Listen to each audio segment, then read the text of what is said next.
নমস্কার। কবিতার অন্দরমহল থেকে আবারও শনিবার আপনাদের মুখোমুখি। আপনারা ইউটিউব চ্যানেলে যে কমেন্টস বক্স আছে সেখানে আপনাদের মন্তব্য পাঠাচ্ছেন। কোনো সাজেশন থাকলে পাঠাবেন।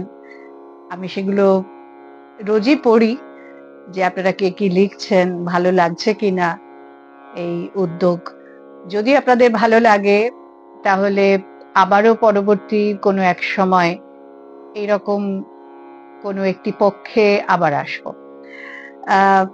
এবারে আজকে যে কাব্যগ্রন্থটি বেছে নিয়েছি আপনাদের আবৃত্তি করে শোনানোর জন্য, সেটা এর আগের কোনো পর্বে আমি সেখান থেকে শোনাইনি। মানসী কাব্যগ্রন্থ। মানসী কাব্যগ্রন্থ আমার খুবই প্রিয়, আপনাদেরও অনেকের প্রিয়। আর রবীন্দ্রনাথের একেবারে যুবা বয়সের লেখা। তখন উনি 30-এর কোঠায়। তার আগে ওনার সন্ধ্যা সঙ্গীত, প্রভাত সঙ্গীত, কড়ি ও কোমল, এই সব কাব্যগ্রন্থগুলো প্রকাশিত হয়েছে। 1890 ডিসেম্বরে মানসী কাব্যগ্রন্থ প্রকাশ হয়।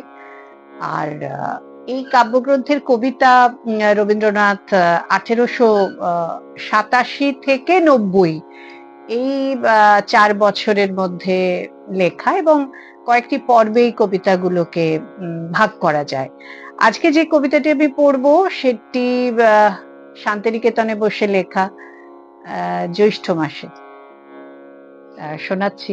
রবীন্দ্রনাথ প্রবোধ চৌধুরীকে এক জায়গায় লিখেছিলেন যে মানসীর কবিতাগুলি ভালোবাসার কাব্যকথা, একটা বড় রকমের সুন্দর রকমের খেলা মাত্র। উনি সে কথাই বিশ্বাস করতেন, তার এই কবিতাগুলি সম্পর্কে সেটাই মনে করতেন। আর প্রশান্ত কুমার পাল মনে করেছেন যে মানসী কাব্যগ্রন্থ রবীন্দ্রনাথ উৎসর্গ করেছিলেন তার পত্নী মৃণালিনী দেবীকে। আসলে এই কবিতাগুলি পড়লে মনে হয় যে কোনো এক মানুষ লোকবাসিনীর উদ্দেশ্যেই কবিতাগুলি নিবেদিত। তার জ্ঞান, তার ভালোবাসা এই মানসী কাব্যগ্রন্থের কবিতার পাতায় পাতায় সেই প্রেয়সীর দিকেই যেন বয়ে চলেছে। শোনাই। ওগো ভালো করে বলে যাও, বাঁশরি বাজায়ে যে কথা জানাতে সে কথা বুঝায়ে দাও। যদি না বলিবে কিছু তবে কেন এসে মুখপানে শুধু চাও। আজি অন্ধ তামসী নিশি, মেঘের আড়ালে গগনের তারা সব গুলি গেছে মিশি। শুধু বাদলের বায় করি হায় হায়, আকুলিছে দশদিশি। আমি কুন্তল দিব খুলে, অঞ্চল মাঝে ঢাকিব তোমায় নিশীথ নিবিড় চুলে। দুটি বাহু পাশে বাঁধি নত মুখখানি বক্ষে লইব তুলে। সেথা নিভৃত নিলয় সুখে আপনার মনে বলে যে ও কথা মিলন মুদিত বুকে। আমি নয়ন মুদিয়া শুনিব কেবল, চাহিব না মুখে মুখে। যবে ফুরাবে তোমার কথা, যে যেমন আছি রহিব বসিয়া চিত্রপুতলি যথা। শুধু শিয়রে দাঁড়ায়ে করে কানাকানি মর্মর তরুলতা। শেষে রজনীর অবসানে অরুণ উদিলে ক্ষণেকের তরে চাবো দুহু দোহা পানে। ধীরে ঘরে যাব ফিরে দোহে দুই পথে জল ভরা দু নয়ানে।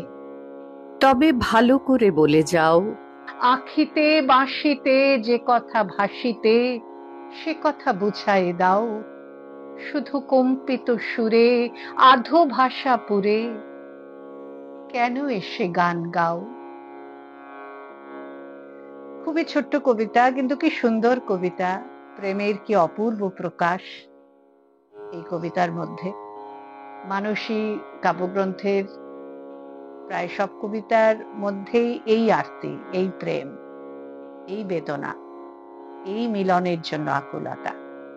আপনারা পড়বেন, ইচ্ছে করলে আবারও মানুষের পাতাগুলো উল্টোবেন নিশ্চয়ই। ভালো থাকবেন। ইউটিউব চ্যানেলের মধ্যে দিয়ে এই যে প্রতি শনিবার আপনাদের সঙ্গে দেখা হয়, সেটা আমার কাছেও একটা বড় প্রাপ্তি। আপনাদের মন্তব্যগুলো যখন পড়ি ভালো লাগে, আর যারা কোনো সাজেশন দেন সেটা পড়তেও ভালো লাগে।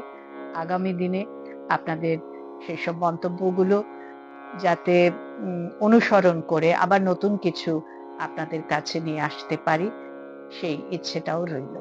ভালো থাকবেন। নমস্কার।